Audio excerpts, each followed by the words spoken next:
All right. Hello. Welcome. Teacher Miss Loria, this is lecture number quattro, right? Yeah. On Hesse. Demian. We're going to call this one Rebellion, Spirit, Alcohol, and Sex. A couple of shout outs. First, my man Tex was graduating from my alma mater, William and Mary. This is the art building, right?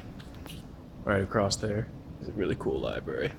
Um, True story. So Tex is graduating a little late, better late than never, due to a injury he got doing football. So way to muscle through, my man. Next shout out is for Hippo. Hippo is just a Lake Matoka magical spot. Um, Lastly, for Juan, he's this kid that or no, second to last shout out. And I'm going to tell you more about Juan in a second, but I lived in an orphanage in Mexico for a while. And this kid got kicked out of the orphanage. And I'll tell you, I disagreed. I was like, I think he's going to be fine. He got kicked out and all at the end. I'll tell you what happens. But lastly, life. Thank you. It was such a beautiful day today.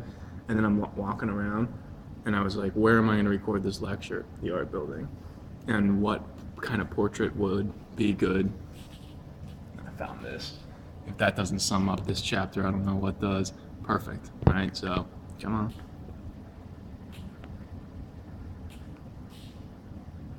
Life. Thank you. All right. Let's talk about the Counting Crows, right? Put your girl up on a pedestal and wait for her to fall. Chapter 4, our protagonist gets sent to a way more religious school. It's a very religious boys' boarding school, and their parents would have frozen with horror if they had known the kind of life they were letting me wander into. That sounds familiar. I went to an all boys school, by the way, due to distractibility issues. So, it was fine. It was good, but there are some interesting consequences when that happens. Let's see. So he's the new kid, and when you're the new kid, and this is kind of why I shouted out Juan from the orphanage, right? You react in a certain way. You put on a certain air. I see this all the time with students when they come in. New kids act a certain way. He acts a way of, it says, grumbles into solidarity and drunkenness, calling this a real taste of rebellion and spirit. This sweet, strong wine. He gets drunk the first time with this kid Beck, and feels something. In fact, that's what he says later, right? Right. Despite everything, this is a paragraph says, despite everything, it was almost pleasurable to suffer these torments. This horrible feeling in my soul was welcome. At least I felt something. The ember still flickered with some kind of fire. A heart still beat in there. It reminds me, I don't know why I was thinking of this kid that I met one day in San Francisco, and this homeless kid, and when I was walking to 7-Eleven, he's like, can I have some change? I go, do you want some food? And he goes, can I have some coffee? I go, you want sugar with it and cream? He's like, as much sugar as possible. So I came in, when I got it for him, and then I sat down and I talked to him, and he was like, a very tortured kind of soul, beautiful soul, but obviously wasn't really living his life in a very productive way. I mean, he's begging on the streets, but he kind of, when I know people who've gone into like heroin addiction, which is way worse than alcohol, it's their soul flickers with something. They feel something, but that's something is at the same time I felt miserable. So short term, okay. Long term, right? When it comes to alcohol and drugs and drowning yourself in the pleasures of sex, etc. His parents are obviously furious at his decline. I mean, it goes a couple of pages, but you're going over a couple of semesters. I had to do what no one else would try. I was alone. I felt a burning longing for love, a hopeless longing, even as, he gets more and more drunk. So even though he wants love, he's drifting farther away from that and becoming kind of more ashamed of himself. Beautiful quote right here. There are many ways in which God can make us lonely and lead us to ourselves. This was the path he took with me. You're going to see this path again and again in Hesse books. In Siddhartha, there's a big chapter where this big section of the book where part of this search for yourself and your soul, and part of this maturity and improving, like you're going to try that almost inevitably. It's out there, that dark side of life, that enticing side. Some people put their feet in just to have a taste. Some people, it consumes them. Let's see what happens to our man right here, right? His parents are furious. You know, his dad's yelling at him and stuff, right? And he's like, I couldn't care less, right? I was fighting against the world. It was my form of protest. That's an interesting part. Fighting against the world as a form of protest and a form of finding himself. And it kind of makes sense. You know, you got sent to the school pretty much against your will, and you're fighting that. Now, what happens to save him? Send your lover off to China, wait for her to call, and you put your girl up on a pedestal and wait for her to. Now, speaking of very prototypical Hesse moments, this is quintessential Hesse. Keep in mind, Hesse didn't have exactly very good relationships with the multiple wives that he had. He's someone. I think you're going to start to see the seeds of that. Notice too that this one in this painting is the one going like that. But those things right there are very distracting. And the whole aura of women and that motherly origin and sex, whatever. All right, let's just stick to the text, shall we? All right. He's in the park one day and looks over and sees, right? Love at first sight, done. This girl he names Beatrice. A couple of things should probably stand out. One, he's completely consumed and obsessed with her. Two, he never actually talks to her, right? Three, she's kind of masculine-esque. We're going to get later in the book to, is he gay? Like, oh, students love to ask that. We'll get there later. But for right now, keep in mind this notion of woman is like this perfect awe, right? I never said a single word, right?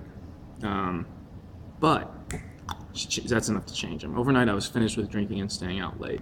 I was able to spend time alone again. I could enjoy reading and going for walks. So he kind of gets clean by becoming obsessed with a girl in the park. I wouldn't recommend this, by the way, in case you're trying to, kick some dirty habits. This is not maybe the best way to do it, but this works for him to a point. And he finds a creative outlet, right? Starts painting, and the sexuality I suffered from was constantly fleeting, could now be transformed into spirit and reverence in this holy fire. And that brings up a good point. I mean, he's been holding down the whole sexual thing, right? In the religious school, obviously, sex is bad. You're going to hell. Don't even think about it and ask about it until you get married, of course, right? Don't even think about it. Be kind of religious school 101. So he reinvents that with her, and let's keep in mind, in the exact previous chapter, it said religion's wrong. These guys are wrong. Right now, listen to these words and tell me if you think this sounds like religion or not. Instead, I built myself an altar to the image of Beatrice and dedicated myself to her. I was consecrating myself to the spirit and the gods. I took back a portion of my life from the dark powers and offered it up to the powers of light. My goal was not pleasure, but purity. Not happiness, but beauty and spirit. This cult of Beatrice completely changed my life. His goal was now to become a saint. So the premature cynic had become an acolyte with only one goal, to become a saint. So his new religion, his new God, this aura, is maybe this image of women as this perfect thing. Again, somewhat ironic, since he had just said religion is not the way. So maybe he's inching towards figuring out something else. He also says, there's a couple of interesting points. The image he painted of her reminded me of someone, though I didn't know yet. There's my man's right there. Tex, give me 1 minute. I'm finishing the lecture. All right. Nice to meet you, by the way.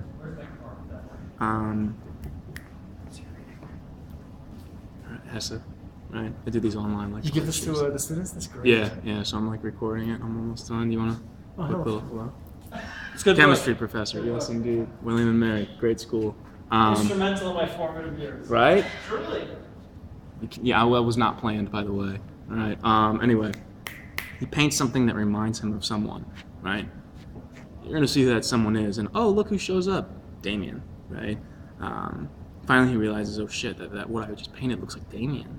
I just painted this image of this woman that's maybe Demian. Nietzsche is mentioned, right? He's reading a lot of Nietzsche.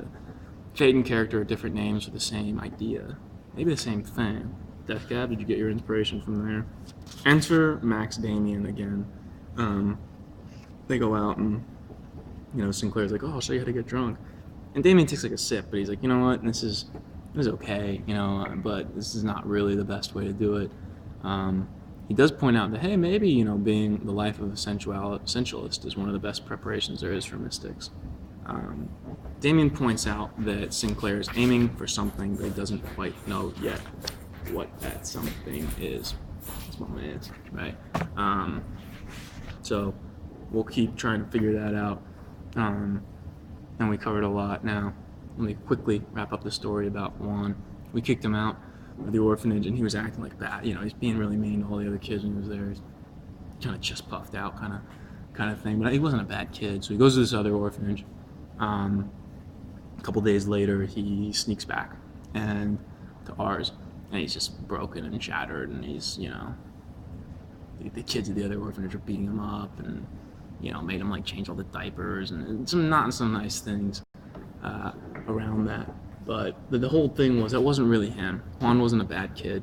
And, as we talked about whether or not to let him back in, I was like, let him back in. He's going to be a saint from here on out. Sure enough, he was. And he's still doing pretty well from what I understand. Anyway, questions, concerns, comments, thoughts on life, holla at your boy. Andale pues, keep reading. Thank you guys. Rock on. Life is beautiful.